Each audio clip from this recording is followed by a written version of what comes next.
शाम को समापन हुआ और 6:05 से कथा फिर प्रारंभ हो गई। केवल ब्रेक कितना हुआ? 5 मिनट का। फिर कथा प्रारंभ।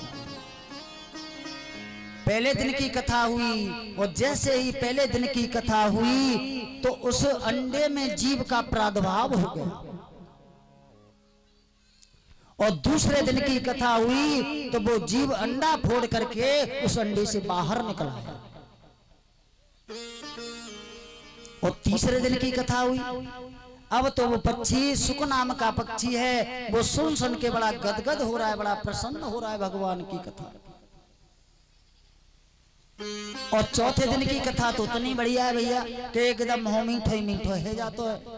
हमारे वृंदावन में कहते हैं कि चौथे दिन की जो कथा है बाकू कहते हैं रसगुल्ला की कथा।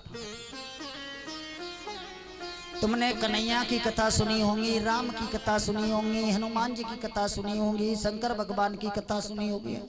रसगुल्ला की कथा कब सुनी है? चलो हम यहाँ सुनाएंगे, ठीक है, परसों पर चौथे दिन।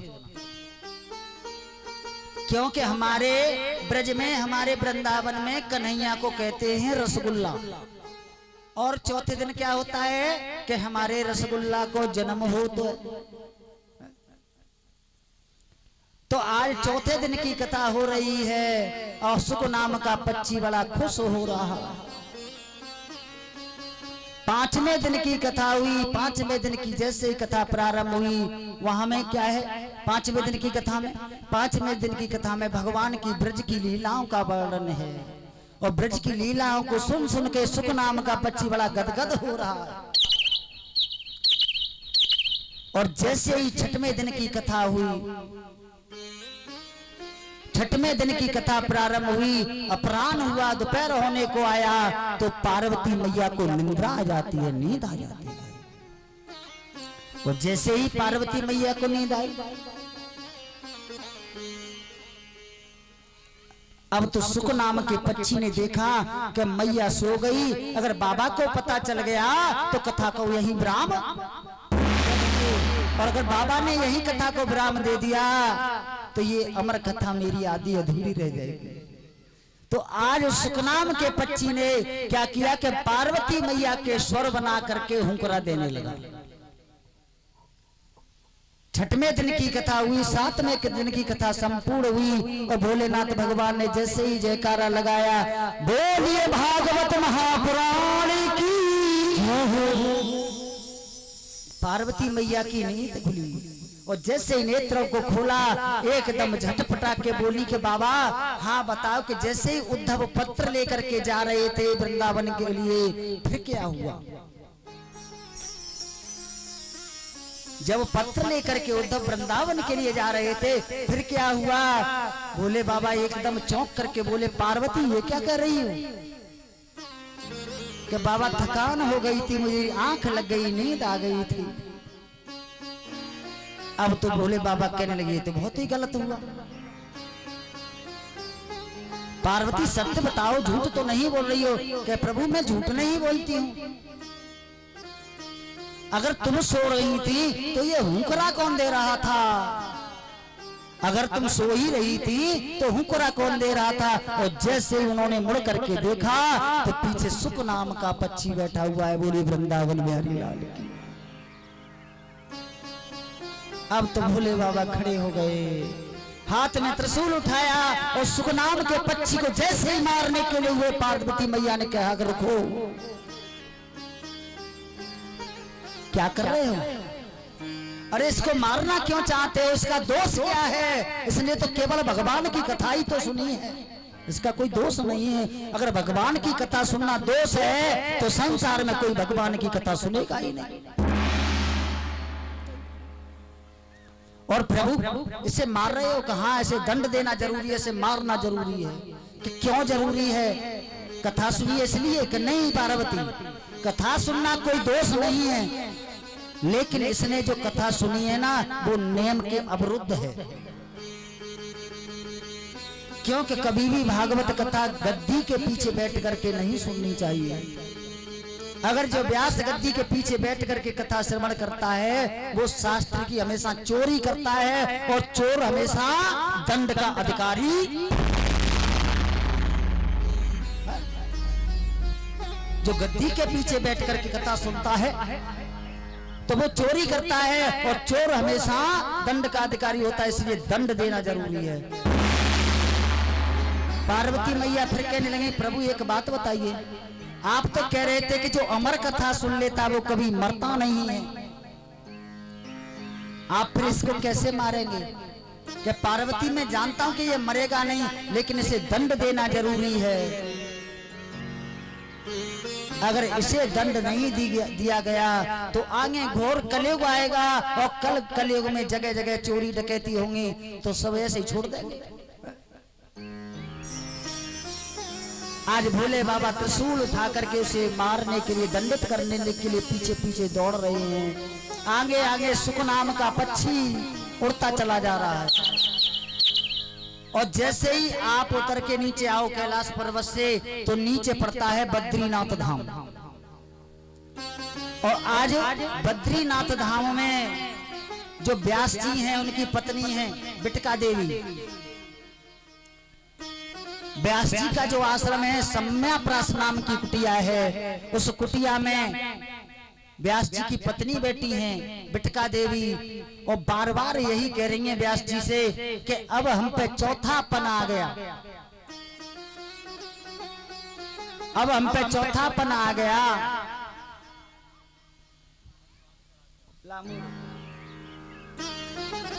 चौथापन आ गया, अभी तक हमारे घर में कोई संतान नहीं है।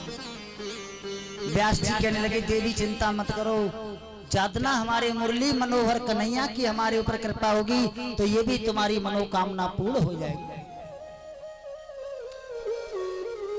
आज जैसे ही अपनी पत्नी को समझा करके वो तो नित्य क्रिया करने के लिए चले गए, इधर सुखनाम का पक्षी जो उड़ा हुआ चला आ रहा है, पीछे पीछे भोले बाबा चले आ रहे हैं। तो आज बिटका देवी नाम की मैया को बड़ी जोर से उबासी आई, और जैसे ही उबासी आई तो उस सुख नाम के पक्षी ने सूक्ष्म रूप लेकर के मुंह के द्वारा उनके गर्भ में प्रवेश कर गया। बोलिए गोविंद भगवान की। प्रवेश कर गया। तो मैंने बताया था ना कि माँ के गर्भ में बच्चा कितने दिन रहता है? 9 महीने। 9 महीने हो गए, 10 महीने हो गए, 1 साल हो गई, 2 साल हो गई, 5 साल हो गई, 10 साल हो गए, लेकिन सुखदेव जी आने का, बाहर निकलने का नाम नहीं ले रहे। और अंदर ही अंदर बड़े सुंदर सुंदर मंत्र बोलते हैं, मंत्र बोलते हैं। 11 साल हो गई, 12वीं साल चल रही है। व्यास जी महाराज पास में बैठे हुए हैं। उनकी पत्नी कहने लगी कि महाराज हमारे गर्भ से बड़े बड़े सुंदर मंत्रों की आवाज आती है, मंत्रों की आवाज आती है। तो आज व्यास जी कहने लगे, देवी तुम्हारे गर्भ में कोई जरूर ही विद्वान पुरुष है, तुम्हारे गर्भ में जरूर ही कोई विद्वान पुरुष है। तो आज बिटका देवी मैया कहने लगी कि प्रभु आप इस विद्वान पुरुष से कहो कि 12 वर्ष होने के लिए जा रही हैं, अब मुझे बहुत पीड़ा होती है, बहुत दर्द होता है, अब मुझसे बर्दाश्त नहीं होता है कि वो महापुरुष गर्भ से बाहर आ जाए। तो आज व्यास जी ने कहा कि भैया जो भी आप गर्भ में हो, तुम्हारी माँ को बहुत पीड़ा होती है, आप ऐसा करो गर्भ से बाहर आ जाओ, गर्भ से बाहर आ जाओ। तो देखिए माँ के गर्भ में से आवाज, अंदर से आवाज आ रही है, आवाज आ रही है कि हम गर्भ से बाहर नहीं आएंगे, हम गर्भ से बाहर नहीं आएंगे। कि क्यों नहीं आओगे? कौन पुरुष है? ये तो ऐसा संत है, आज वन में तपस्या करने के लिए चले जाते हैं। ऐसा जीवन है मेरे परम आदरणीय सुखदेव भगवान का। बोलिए सुखदेव भगवान की। आइए झरना हम संकीर्तन करेंगे, अपनी वाणी को पवित्र करेंगे। उसके बाद कहने लगे भगवान अवतार लेकर के क्यों आते हैं? तो कहने लगे कि सुनो, रामचरितमानस में बड़ी सुंदर सी चौपाई आई है कि जब जब होए धर्म के हानि जब जब हो, धर्म के हानि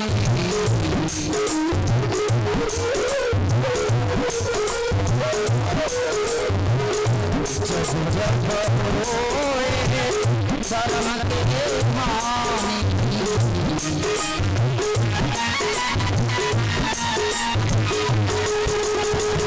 जब जब होए धर्म के हानि जब जब होए धर्म के हानि बाणे असुर अधुना अभिमानी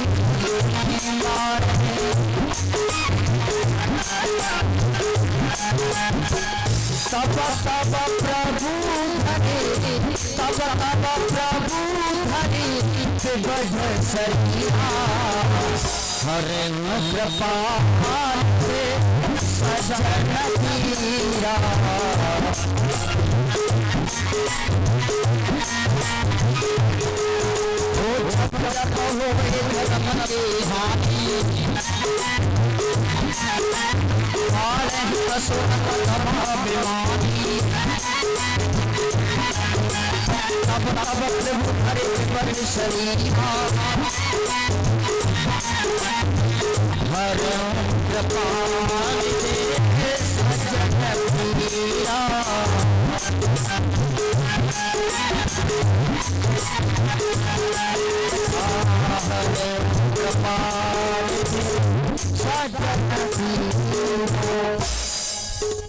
कहते हैं कि जब पृथ्वी पे अत्याचार बढ़ता है, ब्राह्मणों पे, संतों पे, गायों पे अत्याचार होता है, आदमी असत्य बोलने लग जाता है, स्वार्थ का प्रेम हो जाता है आपस में, तब भगवान भक्तों की हरेऊ कृपा निधि सज्जन पीड़ा, सज्जन पुरुषों की पीड़ा का हरण पीड़ा का हरण करने के लिए भगवान मनुज अवतार लेकर के आते हैं और दुष्टों का विनाश करते हैं।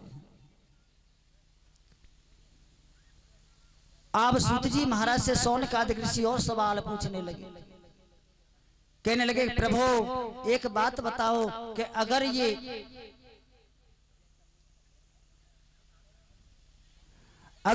सुखदेव जी तो वन में तपस्या करने के लिए चले गए, फिर इस भागवत का जन जन में प्रचार प्रसार कैसे हुआ? तो आज कहने लगी ये भी तुम्हारा प्रश्न बड़ा सुंदर है कि जब 18,000 मंत्रों की भागवत को 18,000 मंत्रों की भागवत को लेकर के सुखदेव जी वो व्यास जी बड़े चिंतित हुए, मन में विचार कर रहे हैं कब इसका जन जन में प्रचार प्रसार कैसे किया जाए। अब सुखदेव को लेकर के कौन आए, सुखदेव को लेकर के कौन आए? अब तो सुखदेव जी वन में तपस्या कर रहे हैं, 16 वर्ष की आयु हो चुकी है। आज क्या होता है कि व्यास जी ने अपने छोटे छोटे शिष्यों को बुलाया और बुला करके उन्होंने एक आधा मंत्र दिया और कहा कि मेरे पुत्र सुखदेव के पास जाओ और जा करके इस मंत्र को बोल देना।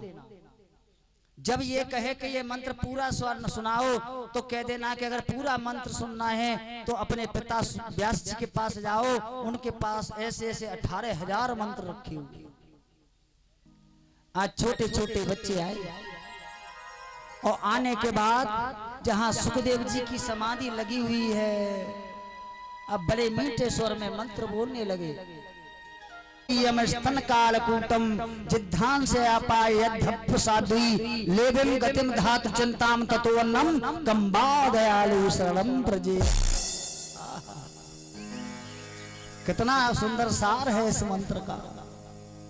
अहो बकीयम स्तन कालकूटम, अरे देखिए कितना दया का सागर है मेरा कन्हैया। इस मंत्र का सार देखिए कितना दया का सागर है कि पूतना स्तनों से जहर लगा करके मेरे कन्हैया को मारने के लिए गई। एक दुष्ट को भी एक माता का दर्जा दिया है। जो पूतना अपने स्तनों से जहर लगा करके भगवान कन्हैया को मारने के लिए गई, तो आज देखिए शरणम ब्रजेयम, और जैसे ही भगवान कन्हैया को मारने के लिए स्तन पान कराने लगी, तो भगवान कन्हैया ने उस दुष्ट पूतना को भी मां की गति प्रदान कर दी। इतना दयालु है मेरा कन्हैया। आज इस मंत्र को जैसे ही सुना, दौड़े दौड़े आए और आकर के अपने पिता के चरणों में साष्टांग लेट गए और कहने लगे कि पिताजी, मुझे वो 18,000 मंत्रों की भागवत मुझे प्रदान कर दो। लेकिन इस भागवत का तो अधिकारी वही होता है कि जिसने काम और क्रोध को जीत लिया हो, और ऐसा संसार में दूसरा मुझे दिखाई नहीं देता है कि जिसने काम क्रोध को जीत लिया हो। तो आज कहा कि अगर तुम इस भागवत को लेना चाहते हो तो आप सबसे पहले महाराज जनक के पास जाओ और वहां जाकर उनसे शिक्षा प्राप्त करके आओ। अगर जनक महाराज कहते हैं कि सुखदेव ने काम क्रोध को जीत लिया है, तो मैं इस भागवत को तुम्हें प्रदान कर दूंगा, अन्यथा तुम इसके अधिकारी नहीं हो। और देखिए, उससे पहले ही जनक महाराज के यहाँ ये खबर पहुंचा दी थी कि मेरा बेटा सुखदेव आए तो उसकी परीक्षा लेना कि इसने काम क्रोध को जीत लिया है कि नहीं जीत लिया। क्यों कि जनक जैसा संत संसार में दूसरा नहीं है। बहुत ही प्रतापी संत राजा था।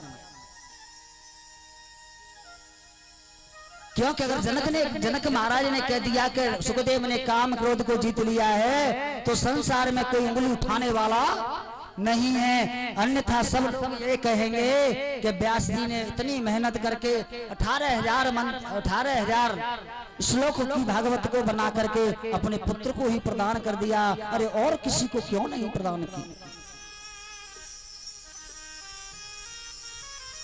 और देखिए, इधर जैसे ही अरे आता है, पंडित जी हम चलेंगे, तैयार है।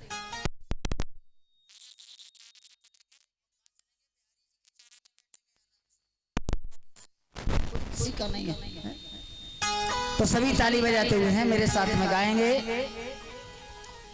मैं तो चली वृंदावन धाम, मैं तो चली वृंदावन धाम, श्याम के चरणों में मैं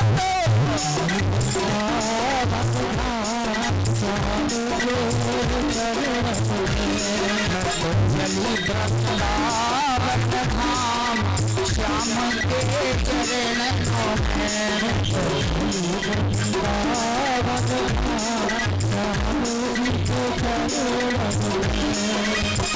चरण में, हाँ चरण में, चरण में, हाँ चरण में, चरण में, हाँ चरण में, चरण में, हाँ चरण में। मैं तो चली वृंदावन धाम, श्याम जी के चरणों में,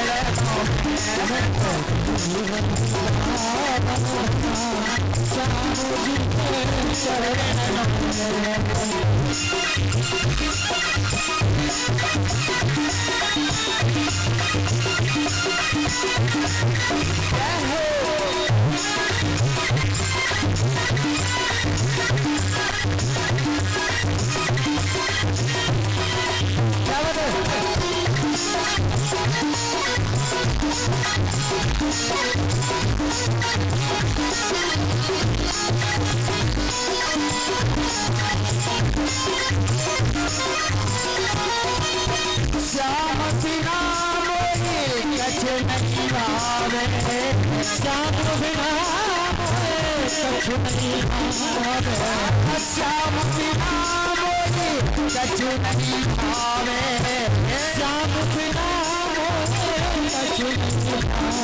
ओ रही रही याद श्याम की आवे, श्याम की आवे, ओ रही रही याद श्याम की आवे। मैं तो जब जाना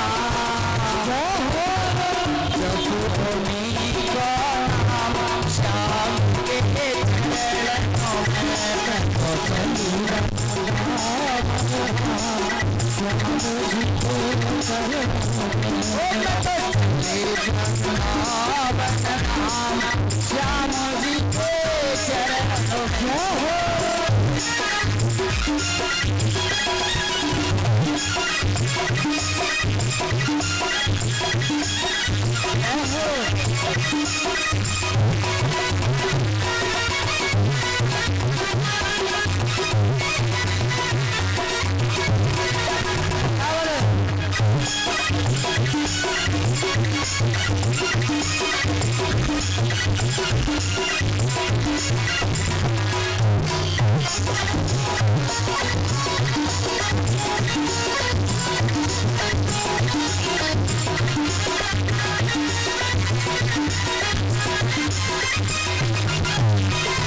श्याम सलोना सामनी सूरत श्याम सलोना सामनी सूरत श्याम सलोना सामनी सूरत श्याम सलोना सामनी सूरत मोहनी प्यारी प्यारी मूरत मोहनी प्यारी प्यारी मूरत श्याम सलोना सामनी सूरत श्याम सलोना सामनी सूरत मोहनी प्यारी प्यारी मूरत मोहनी प्यारी प्यारी मूरत सुबह और शाम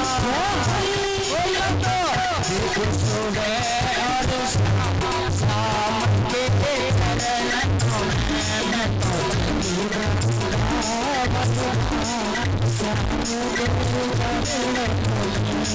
अरे चरण में चरण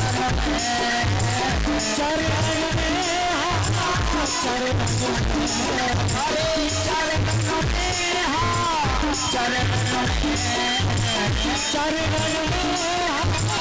चरण में तो चली वृंदावन धाम जुटे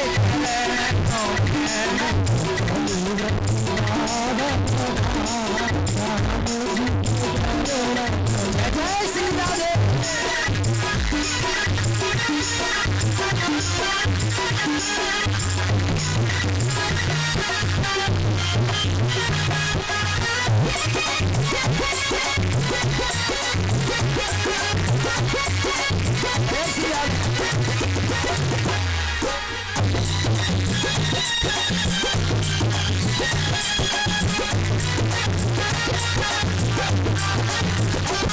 श्याम सुंदर की मैं हूँ दास श्याम सुंदर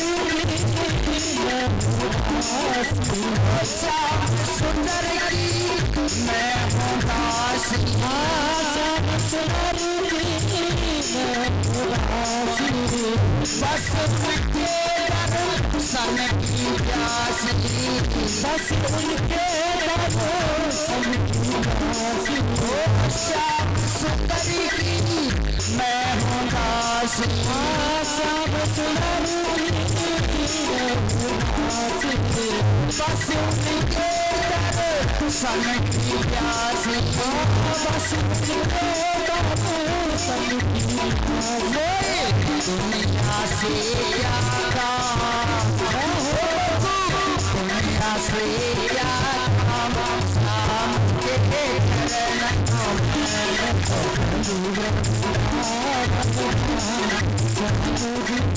श्याम के चरणों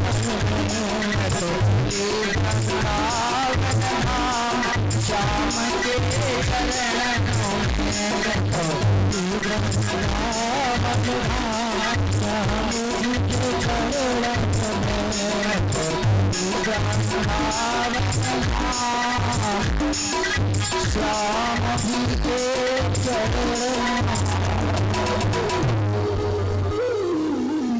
जय जय श्री राधे। श्री सूत जी महाराज कहने लगे कि हे शौनकादिक ऋषियों, अभी आपने बड़ा सुंदर प्रश्न किया था कि ये परीक्षित कौन है, इनको 7 दिन में तक्षक नाम के सर्प से डसने से मृत्यु का श्राप भी किसने दिया था। आइए चलते हैं, सुनाते हैं परीक्षित महाराज के जन्म की कथा। बड़े तो साथ मेरे कान तक आवाज नहीं आवत तो बोलिए जय जय श्री राधे। हाँ बोल तो अब ने एक बार बोलियो स्पीड में। तो कहने लगे बड़े ध्यान से सुनो। जब आप लोगों ने सभी ने महाभारत की कथा सुनी होगी, जब कौरव और पांडवों के बीच में महाभारत का युद्ध हुआ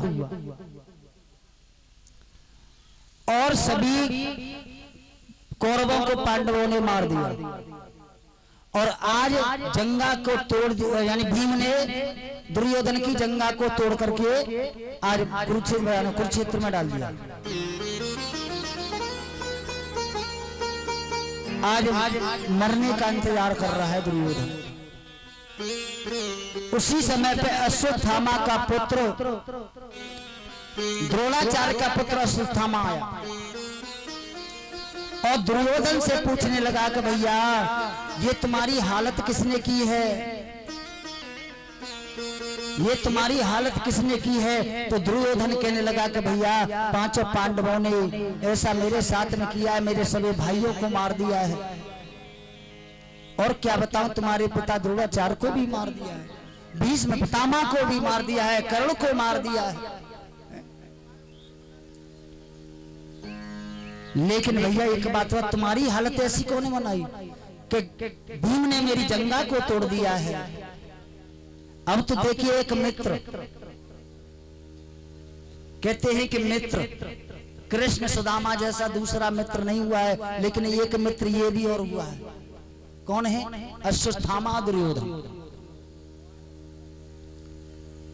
मित्र तो कृष्ण सुदामा होना जैसा होना चाहिए, लेकिन अश्वत्थामा दुर्योधन जैसा नहीं होना चाहिए। दुर्योधन और कर्ण जैसा होना चाहिए, लेकिन अश्वत्थामा और दुर्योधन जैसा नहीं होना चाहिए।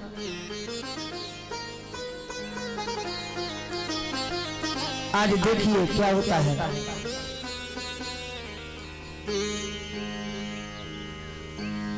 कहा कि भैया भीम ने मेरी जंगा को तोड़ दिया है और मैं इस मरणासन पे पड़ा हुआ हूं। तो आज अश्वत्थामा कहने लगा कि भैया मैं तेरे लिए क्या कर सकता हूं, कि अगर मेरे लिए कर ही सकता है तो एक काम कर दे, 5 पांडवों को मार दे। खुद तो मरने की कगार पर है, खुद तो मरने की कगार पर है, लेकिन देखिए द्वेषहीन भावना। जैसे कहा कि तेरे लिए क्या कर सकता हूं, कि मेरे लिए 5 पांडवों को मार दे।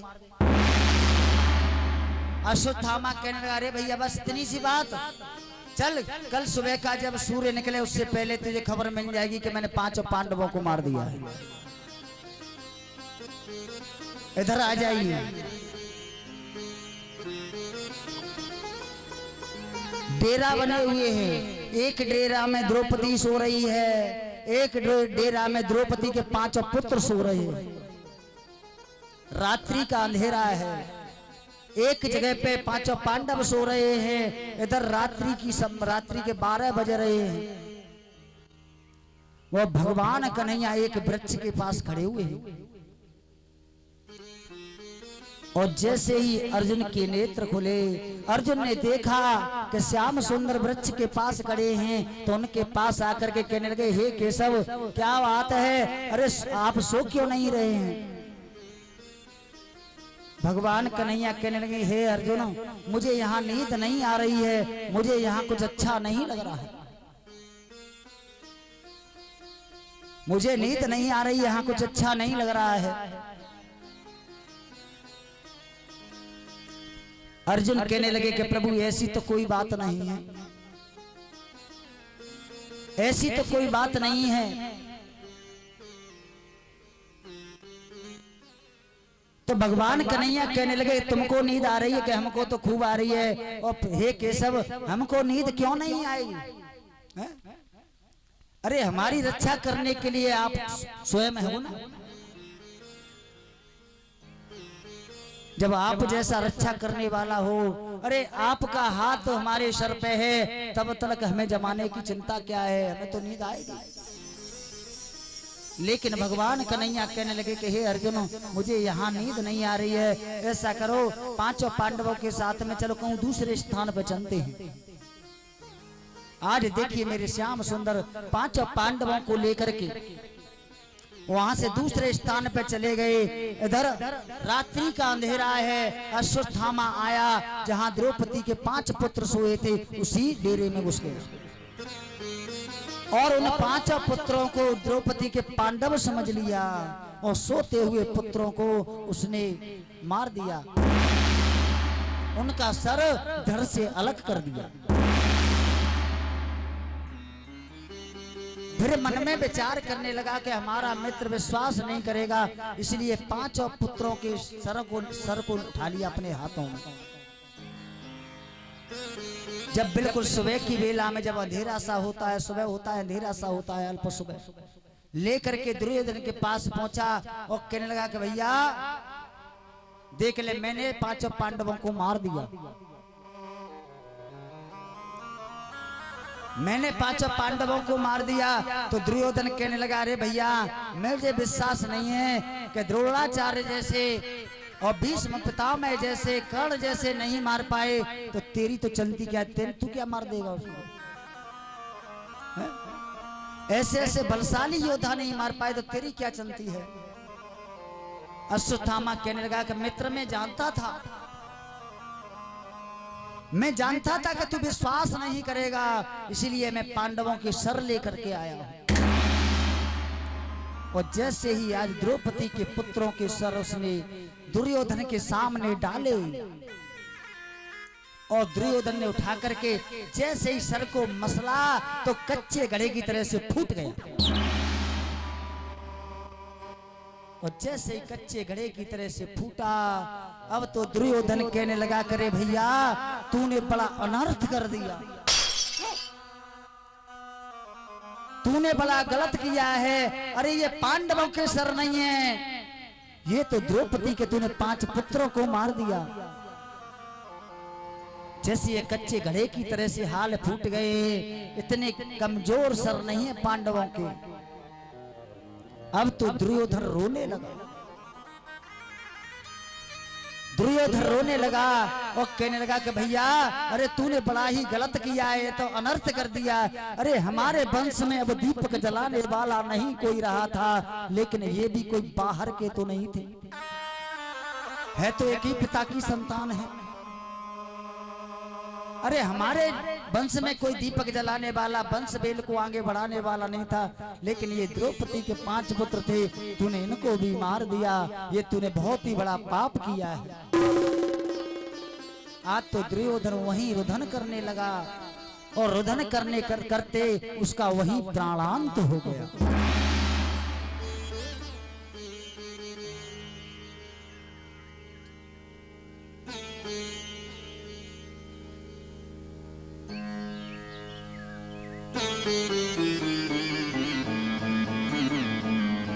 और जैसे ही प्राणांत हुआ, सुबह हुआ, तो द्रौपदी ने देखा कि मेरे पुत्र सबसे पहले उठ करके मेरे पास आते थे, आज धूप निकलने को है लेकिन मेरे पुत्र नहीं आए हैं। और जैसे ही उनके डेरे के पास पहुंचती तो क्या देखती है कि डेरे में से खून की धार बह रही है।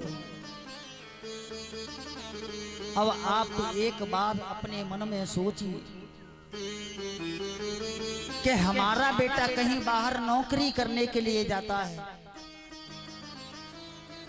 हमको पता है कि अबे जा रहा है, महीने में 2 महीने में 6 महीने में लौट करके आ जाएगा, अरे साल भर में आ जाएगा। फिर भी जब जाता है तो ऐसा लगता है कि हमारे अंदर से कोई कुछ खींच रहा है। क्यों? क्योंकि सबसे ज्यादा माता पिता अपनी संतान से प्रेम करते हैं, उससे ज्यादा किसी से नहीं करते। तो जब जाता है तो ऐसा लगता है कि हमारे अंदर से कोई प्राणों को खींच रहा है। और हम जानते हैं कि महीने में 2 महीने में 6 महीने में लौट करके आ जाएगा, है? लेकिन एक वो माँ क्या करे कि जिसके 5-5 पुत्र उसकी आंखों के सामने मरे हुए पड़े हैं। और जैसे ही द्रौपदी ने देखा केस खुले हैं और उनकी लाश के ऊपर जाकर के गिर गई, रुदन करने लगी, चीखने लगी, कभी कभी मूर्छित तो हो जाती है।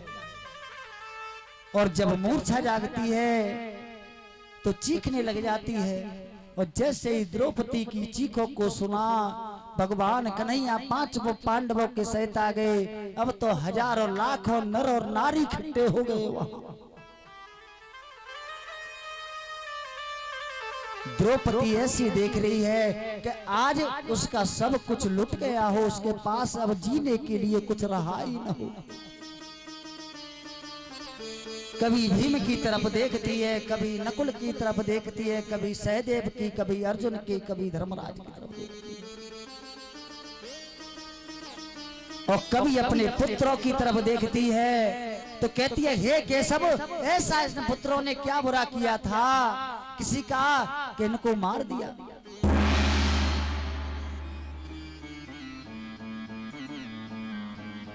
ऐसा बुरा क्या किया था? अरे मेरे ने छोटे छोटे बच्चों ने किसी का क्या बिगाड़ा था। और देखिए मैं कैसी बदकिस्मत माँ हूं। अपने आप को कोसती है कि हे कन्हैया, मैं कितनी बदकिस्मत माँ हूं कि मुझे अपने बच्चों की शक्ल देखने का भी मौका नहीं मिला है अंतिम समय पर। मुझसे ज्यादा बदकिस्मत माँ कौन होगी संसार में कि मरने के बाद उनकी मुझे शक्ल देखना भी नसीब नहीं हुआ है। ये मेरे कौन से कर्म का फल है? हे केशव बताओ तो सही। लेकिन आज मेरा श्याम सुंदर भी कुछ नहीं बोल पा रहा। जितने भी लाखों नर नारी हैं केवल कह रहे हैं कि जिसने भी ये किया है बहुत ही अनर्थ किया है। अरे बच्चे तो भगवान का रूप माने जाते हैं और छोटे छोटे बच्चे किसी का क्या बिगाड़ते हैं। सब जिसने भी किया है उसको गाली दे रहे हैं, अश्वत्थामा को गाली दे रहे हैं कि बहुत ही अनर्थ किया है। अरे एक ब्राह्मण होकर के इतना निकृष्ट कार्य। आज भगवान कन्हैया से द्रौपदी फिर कहने लगी, द्रौपदी वो हे कृष्ण बताओ अब भी तुम्हारी कोई लीला बाकी रह गई है और भी कुछ तुम्हारे मन में है? भगवान कन्हैया कहने लगे कि दोष मत दो द्रौपदी मुझे। तो द्रौपदी ने उंगली उठा दी भगवान कन्हैया के ऊपर, कह दिया कि हे कृष्ण जो भी हो रहा है केवल तुम उसका कारण तुम ही हो। जो भी हो रहा है उसका कारण तुम ही हो। और एक बात बताओ, मेरे पुत्रों ने तुम्हारा क्या बिगाड़ा था? भगवान कन्हैया कहने लगे कि द्रौपदी तुम अनर्थ बोल रही हो, इसमें मेरा दोष नहीं है। और मैं तुम्हें बता दूं ना, आज तुम अपने 5 पुत्रों के लिए रो रही हो ना, अगर मैंने डेरों से बाहर नहीं ले जाता तो अपने 5 पुत्रों की जगह आप अपने 5 पतियों के लिए रो रही होती। अगर मैं 5 पांडवों को यहाँ से डेरों से बाहर नहीं ले जाता तो पुत्रों की जगह तुम आज बैठी बैठी आज 5 पतियों के लिए रो रही होती। और सो मैं होने नहीं दूंगा, क्योंकि मैं अपनी बुआ कुंती को वचन दे चुका हूँ कि जब तक कृष्ण है तब तक तेरे 5 के 5 ही रहेंगे, उसमें से एक कम नहीं होने दूंगा। अर्जुन कहने लगे कि द्रौपदी चिंता मत कर, अब जो हो गया सो हो गया, लेकिन ये मैं वचन देता हूं तुम्हें कि जो भी तुम्हारे पुत्रों का हत्यारा है सूर्यास्त होने से पहले तुम्हारे सामने खड़ा कर दूंगा। आज भगवान कन्हैया को रथ में सवार लेकर के भगवान कन्हैया रथ चला रहे हैं, अर्जुन सवार हुए हैं, रथ को जंगल की तरफ बढ़ा दिया। इधर जंगल में अश्वत्थामा चला जा रहा है। जैसे ही अश्वत्थामा ने देखा तो घबरा गया और उसने अपने तरकस से बाण ब्रह्मास्त्र को निकाल करके छोड़ दिया। और जैसे ही ब्रह्मास्त्र को आते हुए अर्जुन ने देखा, तो भगवान कन्हैया से कहने लगे, हे केशव, ये ब्रह्मास्त्र मुझे जला करके भस्म कर देगा, बताओ मैं क्या करूं। तो भगवान कन्हैया कहने लगे कि हे अर्जुन, कि लोहे को लोहे से काटा जाता है, इसलिए तुम भी ब्रह्मास्त्र छोड़ दो। अब तो दोनों ब्रह्मास्त्र वहीं टकरा करके समाओ। रथ से कूद करके आज अश्वत्थामा को पकड़ लिया और खींच करके आज पूरे समाज में द्रौपदी के सामने पटक दिया, डाल दिया।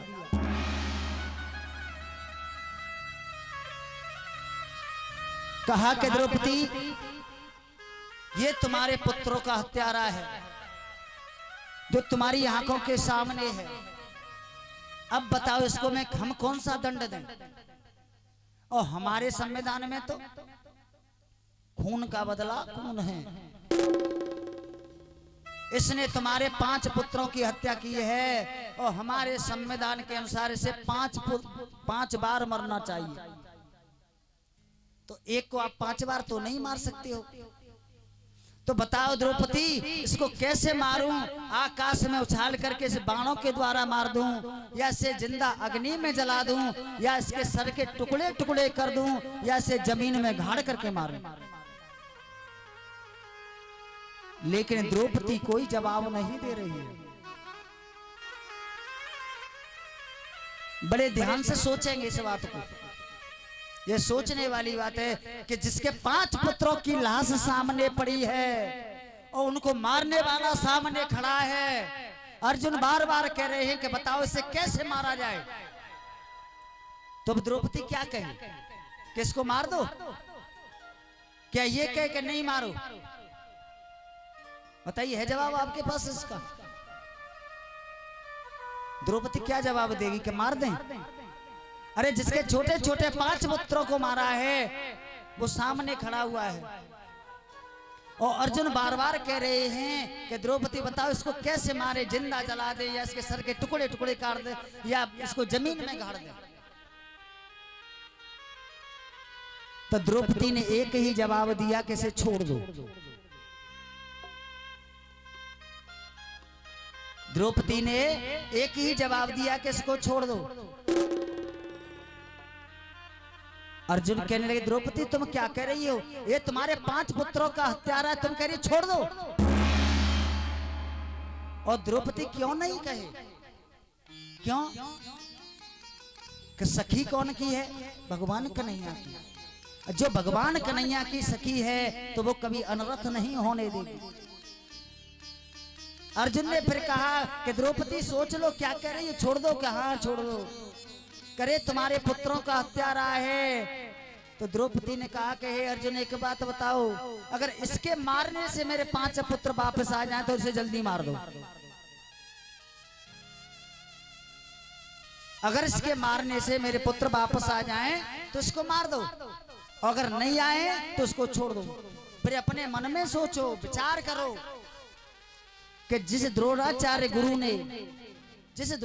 गुरु ने जो धनुष विद्या अपने पुत्र को नहीं सिखाई थी वो तुम्हें सिखाई थी, आज तुम उसी को मारना चाहते हो। अर्जुन फिर कहने लगे कि द्रौपदी, अरे ये तुम्हारे पुत्रों का हत्यारा है। द्रौपदी कहने लगी कि मैं जानती हूं कि हत्यारा है, लेकिन एक बात तो सोचो कि महाभारत के युद्ध में इसके पिता को तो तुमने पहले ही मार दिया था, तो इसके घर पे कौन रह गया? कि एक बूढ़ी मां रह गई मात्र।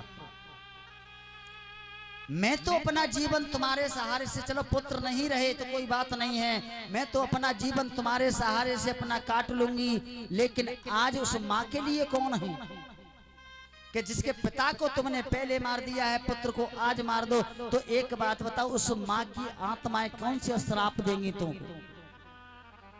इसलिए मेरी बात मानो, इसे जाने दो।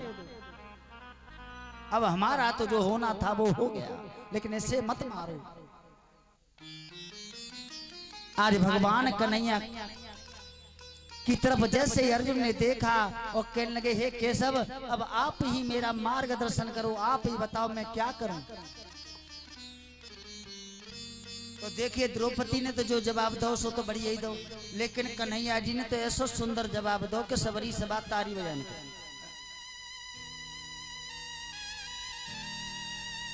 भगवान कन्हैया कहने लगे कि सुनो अर्जुन, हमारे तो संविधान में एक ही बात है कि जो बच्चों का हत्यारा हो उसे कभी वो छोड़ना नहीं चाहिए, जो बाल हत्यारा हो उसे कभी छोड़ना नहीं चाहिए,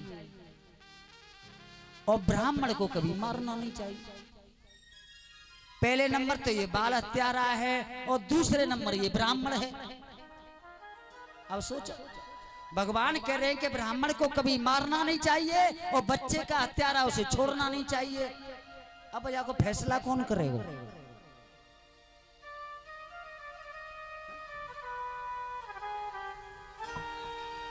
अब इसका फैसला कौन करेगा कि बच्चे का हत्यारा उसे छोड़ना नहीं चाहिए, ब्राह्मण को कभी मारना नहीं चाहिए? तो पहले नंबर ये बच्चे का हत्यारा है, दूसरे नंबर ये ब्राह्मण है, तो रामचरितमानस में चले जाना चाहिए तुरंत। रामचरितमानस में बाबा तुलसीदास ने बड़ी सुंदर चौपाई लिखी है कि पूजिए विप्र, विप्र कहते हैं ब्राह्मण को,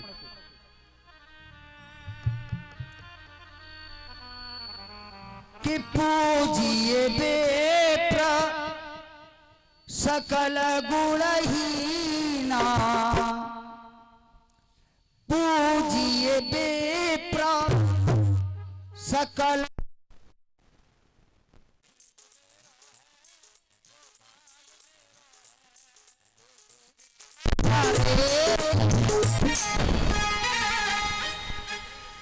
भूल गो मैं। बोलिए वृंदावन बिहारी लाल की। अभी कथा में चलेंगे, बाकी बात जितो वे वो चले नहीं, फॉर्मेलिटी लाइट नहीं है वासु। आज भगवान कन्हैया ने कहा कि पूजिए विप्र सकल गुणहीना और शूद्र न गुण गण वेद प्रवीणा। अगर ब्राह्मण का बालक वेदों में ज्यादा ज्ञाता नहीं है, उससे ज्यादा वेदों का ज्ञान नहीं है, फिर भी पूजनीय है, लेकिन शूद्र का बालक कितना भी ज्ञानवान हो जाए लेकिन पूजनीय नहीं माना जाता। कथा व्यास मेरे हो गए, प्रत्येक जाति में हो गए, बुरा मत मानना मेरी बात को, प्रत्येक जाति में हो गए, और जहां जिस जाति के ज्यादा होते उसी जाति का शास्त्री बुला लेते। लेकिन हकीकत बात क्या है मालूम है? हकीकत बात यह है कि केवल व्यास गद्दी का अधिकारी ब्राह्मण ही माना जाता है। अच्छा एक बात बताइए, चलो हम दूसरी जाति की बात नहीं, जातवाद की बात नहीं कर रहा हूं, वैसे कह रहा हूं, चलो एक बात सोचने वाली है कि कथा व्यास अपने मन को बुलाए, लोग हम ठाकुर हैं तो हम ठाकुर बुलाएंगे, हम पंडित हैं तो पंडित बुलाएंगे, हम क्षत्रिय बघेले तो बघेले बनाएंगे, हम फलाने तो फलाने मांगे, वो है तो वह बुलाएंगे, ठीक है। लेकिन जब तेरे को नंबर आ दो तब पंडित ही पंडित सोचेंगे। जब पंडित कार्य कर रहे हो, पंडित की गद्दी को छीड़ रहे हो, तो तेरे ही में तो बैठ जाओ ना, उसमें क्या परेशानी है? कनागतन में पंडित ही चल उड़ते हैं, और जब जानते हैं कि पंडित 16 नौते धर के बैठो होगो, बाको पेट नाकते लग रहा होगा, लेकिन तो पंडित जी हाँ कि मुंह पर नहीं खबेगो भैया, मैं गुंजाइश ना है कि ना चाहे थारी झूठी करेगी। मैं चौपाई का अर्थ कर रहा हूं, मैं क्या निंदा ना कर रहा हूं, क्योंकि ये लिखने वाला कि पूजिए विप्र सकल गुणहीना शूद्र न गुण गण वेद प्रवीणा। विप्रधैन सुर संत हित, विप्रधैन सुर संत हित लीन मनुज अवतार और निज माया निरमत प्रभु माया गुण गोपा।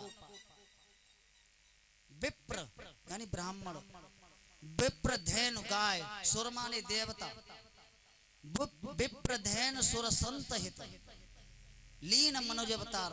जब इन तीनों पे, गाय पे, संतों पे, ब्राह्मणों पे अत्याचार होता है तब जाकर के भगवान का अवतार होता है। बाबू छोड़ो, ब्राह्मण को तो भगवान ने भी बहुत सर्वोपर माना है।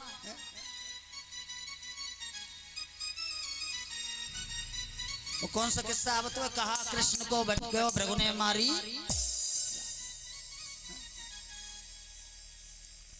भगवान भी ब्राह्मण को सर्वोपर मानता है, लेकिन बुरी बात यह है कि ब्राह्मण को कमी ना रही, पहले से कमी काउ की ना रही।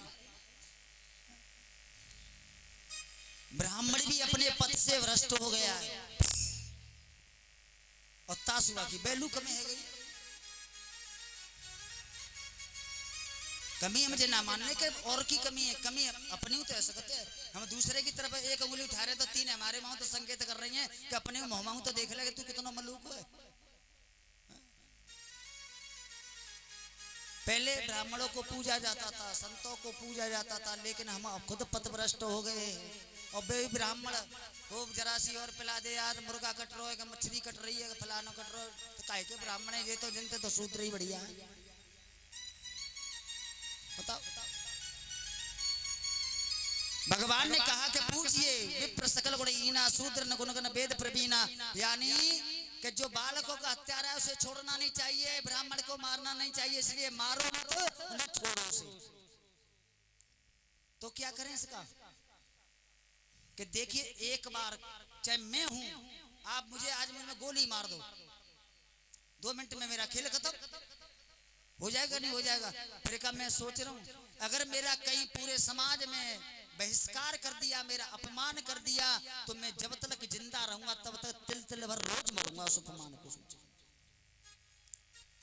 इसलिए इसे मारो मती और छोड़ो मती, पूरे लाखों आदमियों के सामने इसका अपमान करके इसे धक्के मार के निकाल दो, तो जब तक जिंदा रहेगा तब तक ये रोज मरेगा।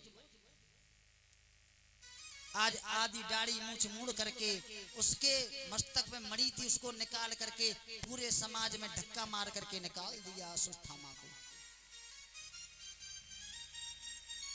रास्ते में चला जा रहा है, लेकिन मन में यही विचार कर रहा है कि पांडवों ने मेरे साथ में सही नहीं किया है। अरे नालायक, पांडवों ने तेरे साथ में बहुत अच्छा किया, लेकिन तूने क्या अच्छा किया है कि छोटे छोटे बच्चों को मार दिया? तूने कौन सा अच्छा किया है? अपने आश्रम में बैठा बैठा सोच रहा है कि द्रौपदी के 5 पांडवों को, वो पुत्रों को तो मैंने मार दिया है, लेकिन अब कौन रहा है? तो उसको विचार आया कि जब महाभारत का युद्ध हो रहा था तब अभिमन्यु मारा गया था, तो उसकी पत्नी गर्भवती थी। जब अभिमन्यु मरा था तो उसकी पत्नी उत्तरा गर्भवती थी, क्यों ना उसके गर्भ को भी खंडित कर दूं? अब बताओ, ऐसे ब्राह्मण को ब्राह्मण कहेंगे कि ये पूजनीय है? रावण गलत नहीं था, रावण को हम साल जलाते ना, रावण गलत नहीं था, रावण बहुत अच्छा था, वो त्रिकालदर्शी ब्राह्मण था। और ये भी कहते हैं कि रावण जैसा ब्राह्मण न हुआ है न होगा। भगवान को केवल राम को 2 वेदों का ज्ञान था, लेकिन रावण को 4 वेदों का ज्ञान था। रावण जैसा ज्ञानी कोई नहीं हुआ है। अरे वो जानता था कि मैं अगर इनसे बैर करूंगा तो मैं मरूंगा। एक बात बताओ कि माता जानकी का हरण करके कौन लाया? रावण। अब लड़ने के लिए पहले रावण जाना चाहिए कि पूरे खानदान जाना चाहिए? रावण ही जाना चाहिए ना। जानकी को हरण करके तू लाए, तो आकाश में तो जितने राक्षस थे वो बुला ले कि तुम आ जाओ लड़ो, पाताल में ते बुला ले तुम आ जाओ तुम लड़ो, पृथ्वी पे तकाए सवरे बुला ले तुम लड़ो, अपने नाती पंती जो भी पोते सब थे सवरे बुला ले कि तुम लड़ो। सबन में मरवा है मरबूई के तब बैठोगे, अब मैं मरूंगा। क्योंकि वो जानता था कि मैं अकेला लड़ने के लिए गया तो केवल मेरा ही उद्धार होगा, लेकिन मैं सभी राक्षस जाति का उद्धार करवाऊंगा भगवान के हाथ से। तो सभी राक्षस जाति का उद्धार कराया था। तो बताइए, उससे ज्यादा विद्वान कोई है? बाने मामा फूफा नाना नानी सबरे ढूंढ ढूंढ के बुला लेके आ जाओ आ जाओ आ जाओ आ जाओ आ जाओ। मंदोदरी ने समझ आया कि प्रभु जाकू तुम एक साधारण नारी समझते हो, जो साधारण नारी नहीं है, ये तो साक्षात लक्ष्मी है, तुम्हारा नाश हो जाएगा। तो रावण ने हंस करके एक ही जवाब दिया कि मंदोदरी तू तो बिल्कुल पागल है। अगर राम भगवान नहीं हुए, अगर राम भगवान नहीं हुए तो ये जानकी मेरी होगी। अगर भगवान राम नहीं हुए तो जानकी मेरी होगी। और राजा 5 का 10 पत्नी कर सकता है, उसको कोई दोष नहीं लगता है, तो जानकी मेरी होगी। और अगर राम भगवान हुए तो मैं अपने पूरे कुल को उतार दूंगा। तो उसने क्या किया, तो अपने पूरे कुल को उतार दिया था। और मरते मरते भी भगवान से कह दिया था कि राम तुम मुझसे किसी चीज में बड़े नहीं हो, न धन में बड़े हो, न ज्ञान में बड़े हो, न शास्त्रार्थ में बड़े हो, और न उम्र में बड़े हो, किसी चीज में बड़े नहीं हो। अगर बड़े हो तो मुझे रोक करके दिखा दो। मुझसे कहते हैं रावण चक्रवर्ती राजा कहते हैं कि मैंने मरते मरते अपने जीते जी तुम्हें लंका में पैर नहीं रखने दिया। अपने जीते जी मैंने तुम्हें लंका में पैर नहीं रखने दिया, और मैं मर करके तुम्हारे धाम के लिए जा रहा हूं। अगर तुम क्षत्रिय हो, राजा हो, तो मुझे रोक करके दिखा दो। बताओ, जब तक मैं जिंदा रहा तुम्हें मैंने लंका में प्रवेश नहीं करने दिया था। तो बताओ बलवान तुम हो कि मैं हूं? और मैं मर करके तुम्हारे धाम के लिए जा रहा हूं, तुम जिंदा हो, मुझे रोक सकते हो तो रोक के दिखाओ। भगवान भी हाथ जोड़ करके खड़े हो गए कि रावण तुम जैसा विद्वान नहीं हो सकता है। और उसी रावण को हम बुरा मानते।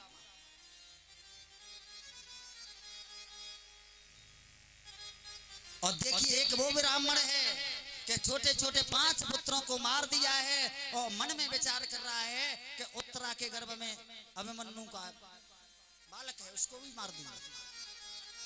तो ऐसे ब्राह्मण कहने योग्य नहीं है। आज मन में विचार करके उसने अपने धनुष पे ब्रह्मास्त्र को चढ़ाया और छोड़ दिया।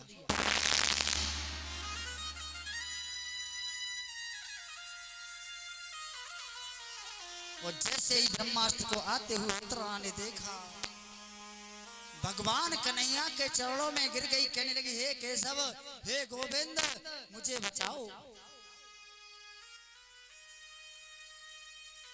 मुझे बचाओ। मुझे चिंता नहीं है, अपने मरने की चिंता नहीं है, मुझे ये भी चिंता नहीं है कि ब्रह्मास्त्र मुझे जला करके भस्म कर देगा। चिंता है तो केवल एक ही बात की है कि जो मेरे गर्भ में पल रहा है वो पांडवों के वंश को आगे बढ़ाने वाला है। तो प्रभु मेरी रक्षा करो। माता कुंती खड़ी हुई है, 5 पांडव खड़े हुए हैं। भगवान कन्हैया कहने लगे कि उत्तरा चिंता मत कर, मेरे होते हुए तेरा कोई बाल बाका नहीं कर सकता है। आज सूक्ष्म रूप लिया मेरे भगवान कन्हैया ने, और उत्तरा के गर्भ में प्रवेश कर गए, और एक रूप से कुंती मैया के पास खड़े हैं, उत्तरा के पास खड़े हैं।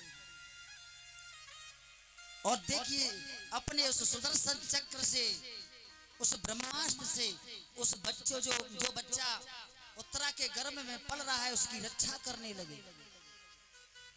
रक्षा कर रहे हैं भगवान एक रूप से, और एक रूप से बार बार उत्तरा से पूछते हैं कि बेटी तुम्हें कोई परेशानी तो नहीं हो रही है? हैं? बेटी तुम्हें कोई परेशानी तो नहीं हो रही है? तो उत्तरा जवाब दे रही है कि हे प्रभु, मैं तो अब अपने आप को स्वस्थ महसूस कर रही हूँ। कुंती मैया देख के हंस रही है, कह रही है बारे कन्हैया तेरी तो लीला बड़ी न्यारी है, तेरी लीला को कोई समझने वाला नहीं है। एक रूप से मेरी पौत्र वधू के गर्भ की रक्षा कर रहा है, और एक रूप से उसके हालचाल पूछ रहा है। बारे कन्हैया मैं तुझको प्रणाम करती हूँ। भगवान कन्हैया ने कहा कि बुआ मुझे भगवान मत बनाओ, मैं तो तुम्हारे भाई का बेटा हूं, मैं तो तुम्हारा भतीजा ही सही हूं, मैं भगवान बनना नहीं चाहता। कुंती मैया कहने लगी कि नहीं लाला, तू साक्षात भगवान ही है। और ऐसे करके भगवान कन्हैया ने उत्तरा के गर्भ की रक्षा कर। और जब कहा कि तू भगवान है तो भगवान कहने लगे बुआ अगर तुम मुझसे भगवान कह रही हैं तो मैं भी कहता हूं कि भगवान हूं।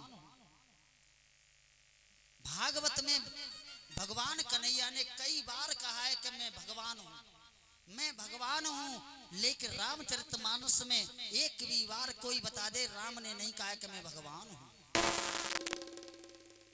शायद आप लोगों ने पढ़ लिया हो लेकिन किया मुझे नहीं मिला कि राम ने एक बार भी नहीं कहा है कि मैं भगवान हूं, लेकिन भगवान कन्हैया चिल्ला के कहते हैं कि मैं भगवान हूं, लेकिन फिर भी कोई विश्वास नहीं करता।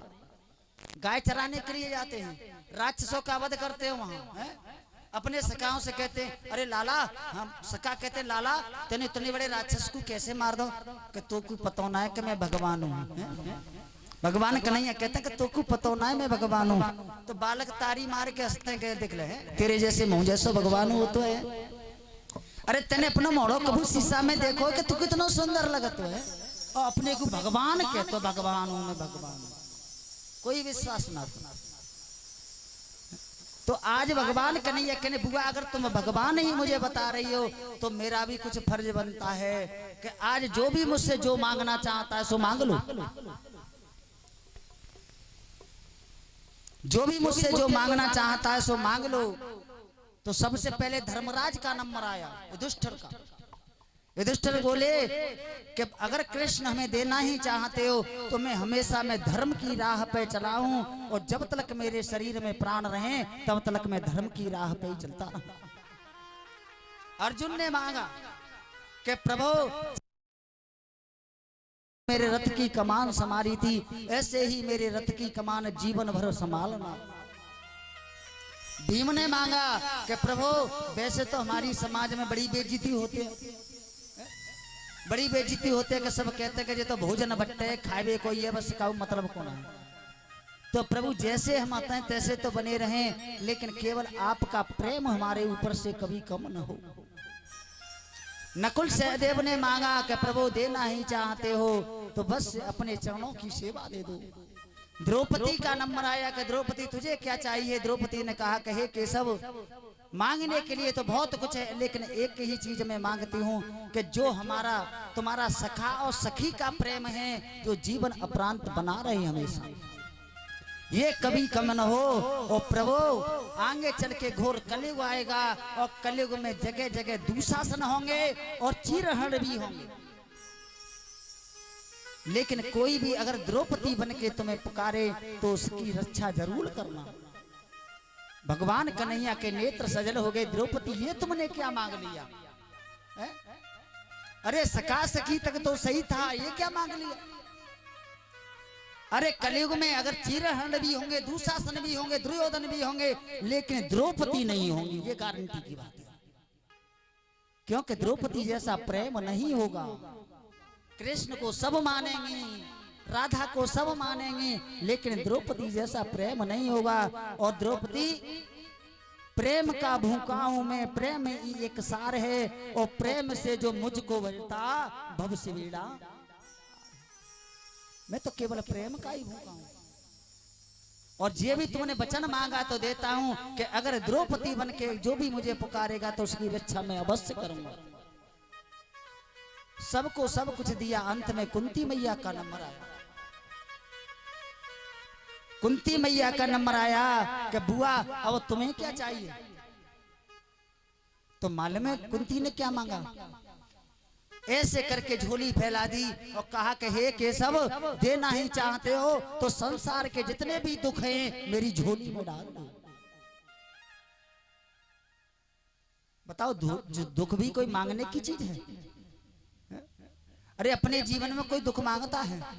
आरती करते ना, ओम जय जगदीश हरे, सुख संपत्ति घर आवे, कष्ट मिटे तन का।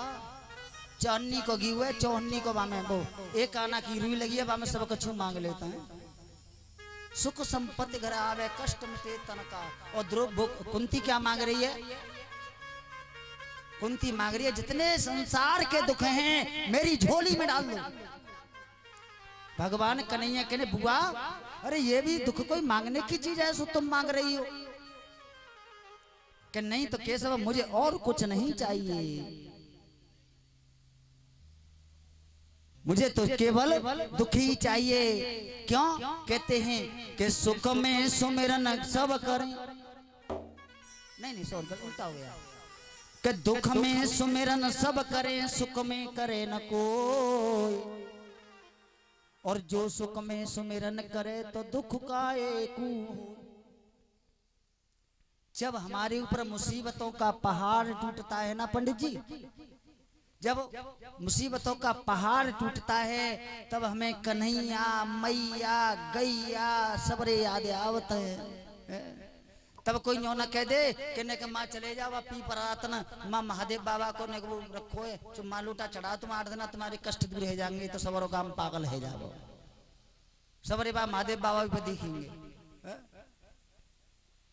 और लेकिन जैसे ने सुख आयो को भगवान का को भगवान आई डोंट केयर, भगवान तू अपने घर हम अपने घर। तो आज कुंती मैया कह रही है कि केवल देना चाहते हो तो संसार के दुख दे दो, और ये सत्य बात है, सत्य बात है। जब हनुमान जी माता जानकी की सुध लेकर के, जब हनुमान जी माता जानकी की सुध लेकर के जैसे ही राम जी के पास आए, किसके नाम है, तो राम ने पूछा हनुमान कोई कष्ट तो नहीं हुआ?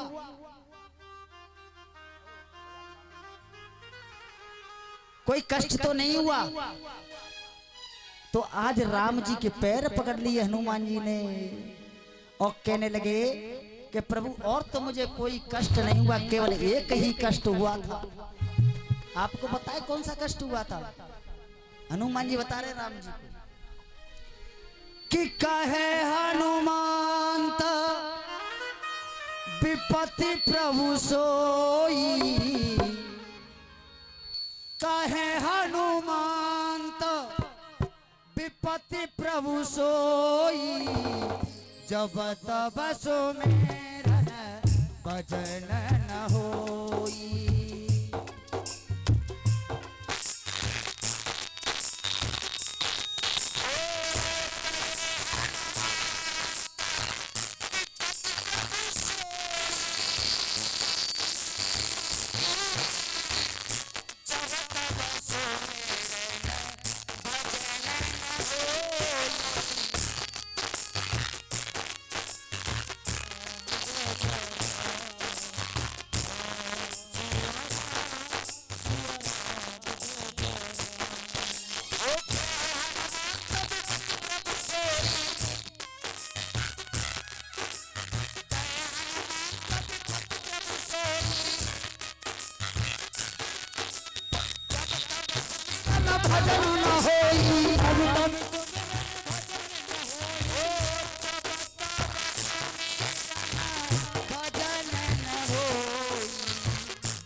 केवल पैर पकड़ लिए हनुमान जी ने कहा कि प्रभु और तो कोई कष्ट नहीं हुआ, कि लेकिन माँ ऐसा विवादों में फंस गया कि तुम्हारा भजन नहीं कर पाया, केवल एक ही कष्ट हुआ है।